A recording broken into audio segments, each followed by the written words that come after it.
Hello friends, नमस्कार। आप सभी का आपके अपने यूट्यूब चैनल नैन स्कूल पर हार्दिक स्वागत है। देखिए, जितने भी पेंशनर्स हैं, अगर वो इन तीन समस्याओं से जूझ रहे हैं तो उन तीनों समस्याओं का एक ही समाधान है।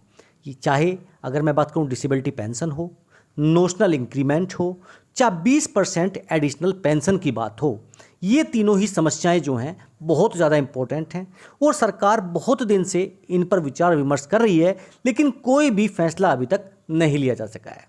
तो बहुत से पेंशनर्स हैं जो कमेंट करते हैं, मैसेज करते हैं और पूछते हैं कि सर हम क्या करें, क्या हम कोर्ट केस कर सकते हैं। तो देखिए, ये वीडियो मैं स्पेशली उन सभी के लिए लेके आया हूँ जो डिसेबिलिटी पेंशन से परेशान हैं, उनको डिसेबिलिटी पेंशन नहीं मिल रही है, उनको रिक्वायरमेंट है क्योंकि उनको सर्विस में रहते हुए नाना कर दिया गया कि नाना केस कि भैया आप या पीस एरिया में उनको डिसेबिलिटी हुई तो उनको जो है फाइनेंशियली बेनिफिट नहीं दिया गया।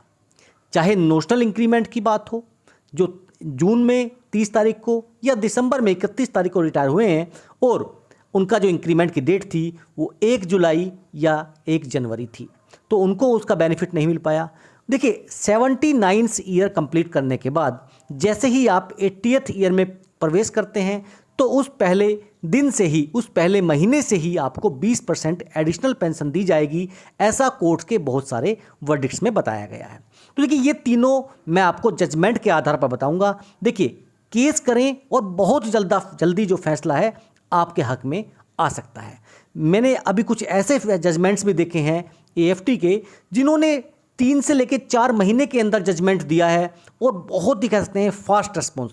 देखिए, जब कोई पहली बार केस जाता है और उस पर कोई जजमेंट्स नहीं होता है तो देखिए उसको सुनने में टाइम लगता है, लेकिन जैसा आप सभी को पता है कि अगर एक बार किसी केस के ऊपर जजमेंट आ जाता है तो देखिए उसके आधार पर आपका केस सोल्व करना बहुत ईजी हो जाता है और उसमें ज़्यादा कुछ कह सकते हैं तारीखें या सुनवाई नहीं लगती हैं।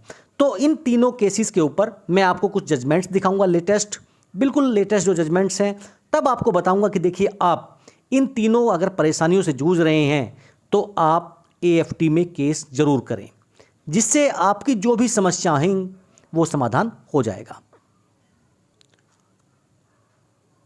सबसे पहले मैं आपको लेके आया हूं OA नंबर 2030 ऑफ 2023।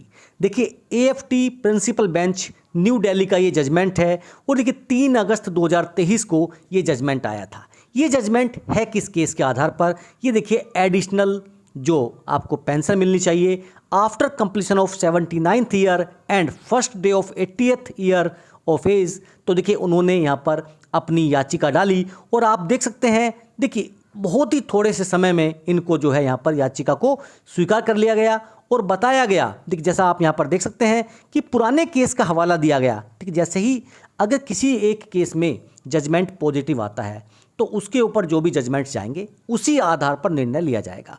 और यही देखिए यहाँ पर भी देखा गया, उनको 20% एडिशनल पेंशन की बात की गई from the very first day of the 80th year of the applicant. अब देखिए फर्दर जो जजमेंट्स हैं उनकी तरफ चलते हैं। ये एक दूसरा जजमेंट है, ओरिजिनल एप्लीकेशन नंबर 488 ऑफ 2023। ये एएफटी लखनऊ का जजमेंट है जो आया है 28 अगस्त 2023 को। आप सभी देख सकते हैं, ये भी लेटेस्ट जजमेंट है।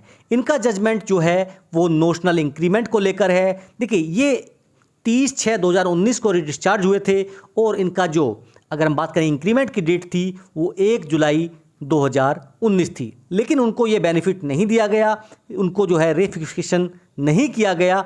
और ये जजमेंट भी देखिए कई बार एएफटीज के थ्रू आ चुका है और बहुत से ऐसे पेंशनर्स हैं जिनको इनका इंडिविजुअली फैसला का फ़ायदा मिला है। तो देखिए यहाँ पर भी आप देख सकते हैं, ये जो ओए है इसको अलाउड कर दिया गया और इनको जो है बेनिफिट देने की बात कही गई है। अब चलते हैं अपने तीसरे जजमेंट की तरफ जो डिसेबिलिटी पेंशन को लेकर है। ये तीसरा जजमेंट जो है armed forces tribunal regional bench Lucknow का ही है, ओए नंबर 596 ऑफ 2023। यहाँ पर देखिए 29 अगस्त को ये जजमेंट आया है और ये जजमेंट जो है डिसेबिलिटी पेंशन को लेकर है। देखिए, बहुत से ऐसे केसेस होते हैं, यहाँ पर देखिए प्राइमरी हाइपरटेंशन बोला ये पीस एरिया में हुआ है, एन ए करके उनको बाहर भेज देते हैं, डायबिटीज़ मेलाइटस और भी बहुत सारे ऐसे कह सकते हैं कि बीमारियां हैं जिनका बेनिफिट जो पेंशनर को मिलना चाहिए वो नहीं मिल पाता है। देखिए, प्राइमरी हाइपरटेंशन और डायबिटीज़ मेलाइटस 2 ऐसी बीमारियां हैं जिनको लाइफस्टाइल डिसीज़ बोल के बेनिफिट नहीं दिया जाता है, और आरएमबी में उनको जो है अगर परसेंटेज भी 30 या 40 या 50 भी है, एनए केस में बाहर कर दिया जाता है। तो अगर आपका भी कोई इस टाइप का केस है तो देखिए, आप एक बार एएफटी में किसी अच्छे से वकील से ज़रूर कंसल्ट करें, क्योंकि ऐसे बहुत से केस देखे गए हैं, जितने भी यहाँ पर जजमेंट्स हुए हैं एएफटी में मैंने आज तक देखे हैं, लेकिन 95% को जो है जीत हासिल हुई है। और ये जो जजमेंट्स आ रखे हैं प्राइमरी हाइपरटेंशन, डायबिटीज मेलाइटस, क्योंकि कोर्ट ने माना है कि देखिए, जो बीमारी है अगर 5 साल बाद 10 साल बाद हो रही है, देखिए आपके डॉक्टर्स एनरोल कर रहे हैं, अगर वो बीमारी उस टाइम नहीं है और आपको बाद में सर्विस में बीमारी होती है, तो आप ये नहीं बोल सकते हैं कि ये एनए केस है, क्योंकि सर्विस की वजह से हुई है। पीस एरिया का जो है अपना अलग हेक्टिक जॉब रहता है, वहाँ की अलग परेशानियाँ रहती हैं, तो इन सभी बीमारियों को जो है एनए नहीं माना जा सकता है। और अभी बहुत से हजारों ऐसे जजमेंट्स हैं जो यहाँ पर पॉजिटिव आए हैं पेंशनर्स के पक्ष में। तो अगर आपका भी इन तीनों में से कोई भी केस है तो मैं आपको ज़रूर सलाह दूंगा कि आप किसी अच्छे से एडवोकेट से, किसी एएफटी में अवश्य बात करें, ताकि आपकी समस्याओं का समाधान हो सके और जो परेशानी आप झेल रहे हैं उनका निपटारा बहुत जल्दी किया जा सके। तो ये थी आज की जानकारी। अगर आपको पसंद आई तो कमेंट करके ज़रूर बताएं। फिर मिलेंगे आपसे। जय हिंद, जय भारत।